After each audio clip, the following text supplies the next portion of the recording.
ఇలాంటి ప్రకటన రావాలని కోరుకున్నాను కానీ ఇలాంటి పరిణామాలు కావాలని కోరుకోలేదు. ప్రతిసారి కూడా భారత్లో ఎక్కడో విశాలమైన దేశంలో ఏదో ఒక మూల చిన్న ఇన్సిడెంట్ జరిగితే దాన్ని అడ్డు పెట్టుకుని అమెరికానో బ్రిటనో యూరప్ దేశాలు ఒక అడ్వైజరీ రిలీజ్ చేస్తే ఆ ప్రాంతాలకు వెళ్ళబాకండి, ఇండియాకి వెళ్తే రెడ్ అని, గ్రీన్ అని, ఎల్లో అని, ఆరెంజ్ అని ఇట్లాంటివి అనౌన్స్ చేస్తూ ఉంటాయి.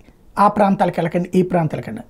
మనం ఎప్పుడు యూరప్ దేశాలు అట్లాంటి పరిణామాలు జరిగినప్పుడు ఎందుకు మనం చెయ్యము అనే ఫీలింగ్ ఉండేది. ఎందుకంటే అమెరికా లాంటి చోట్ల నల్లజాతీయులు తెల్లజాతీయుల మధ్యన సంఘర్షణ వాతావరణాలు వచ్చినప్పుడు కూడా మనం అట్లాంటి ఏమీ అడ్వైజరీలు ఇవ్వలేదు. ఇప్పుడు బ్రిటన్లో జరుగుతున్న పరిణామాల నేపథ్యంలో భారత విదేశాంగ శాఖ అడ్వైజరీ ఇచ్చింది.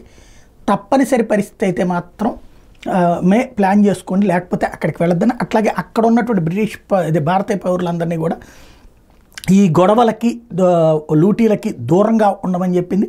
లా అండ్ ఆర్డర్కి సంబంధించినటువంటి బ్రేక్ డౌన్లో మీరెవరు పార్టిసిపేట్ చేయొద్దని చాలా క్లియర్గా సందేశాన్ని ఇచ్చింది.